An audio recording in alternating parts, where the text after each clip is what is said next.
Way back in the early days of the channel, I reviewed a movie called The Babysitter. It's actually the oldest review that's still available on the channel. So if you want to see if I've gotten any better at this over the past 4 years, check it out.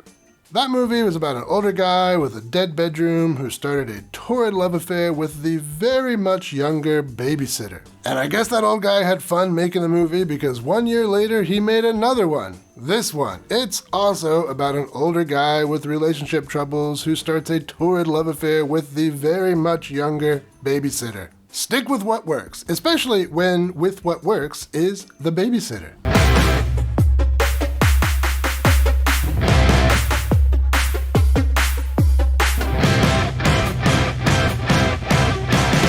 Welcome to Exploitation Reviews, and me, Rob, and today I'm taking a look at Weekend with the Babysitter from 1970. This isn't really a sequel to the 1969 The Babysitter, and it's not exactly a remake either. But it does explore many of the same themes and ideas of The Babysitter, an unhappy relationship, youth culture, and banging the babysitter. So let's check it out. We open on the logo that tells us fun, trashy things are about to happen.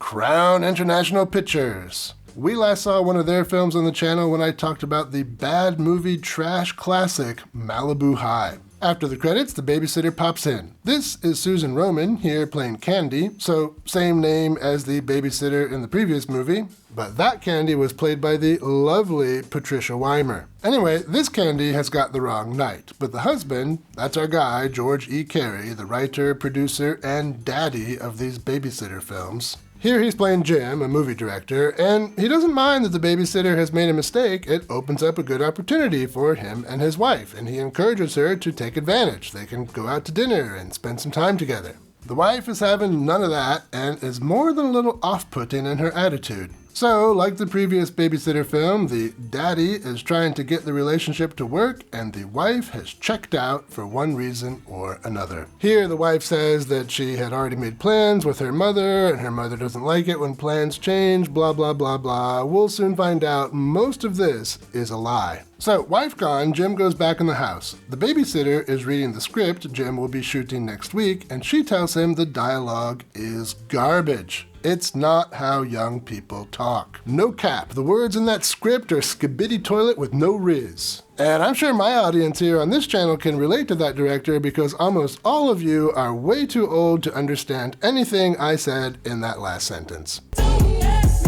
Back with Mrs. Carlton, she shows up not at her mother's, but at her drug dealer's place, and she gives him $10,000. But it's not enough. He wants her to allow him to use Jim's boat to run drugs. And he's going to deny her her next fix until she sees things his way. Meanwhile, the babysitter takes Jim out to a club so he can hear how young people talk, and, unfortunately for us, how young people dance.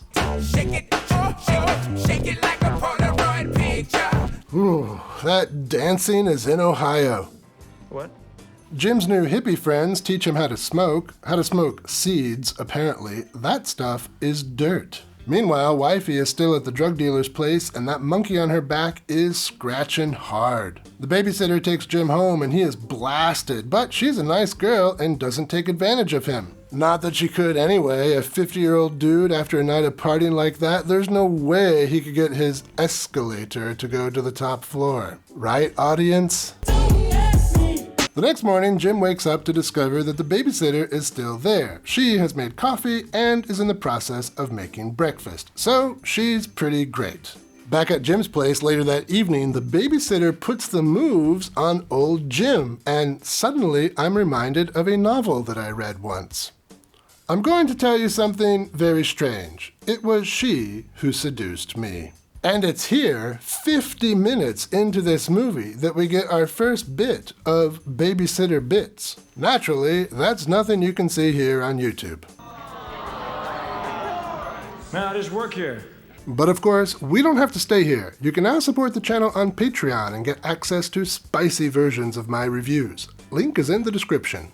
Back with the wife, the drug deal out on the boat went okay, but after the suppliers leave, her dealer, convinces her to spend time with the other gal on the boat. The wife isn't too into the idea, but the other gal says, "Relax, honey, I can make you float." Let me save the little man from swim inside the boat. Or something like that. Okay, so eventually this drug deal story and the tryst with the babysitter story are going to come together, but that's enough out of me as far as plot goes. Let's talk some highlights. Honestly, there's not really a whole lot to praise about this movie. I do kind of like that the movie shows an interest in youth culture and getting it right. It's kind of cool that the hippie bikers in this complain about how Hollywood represents them, and this movie treats them pretty sympathetically.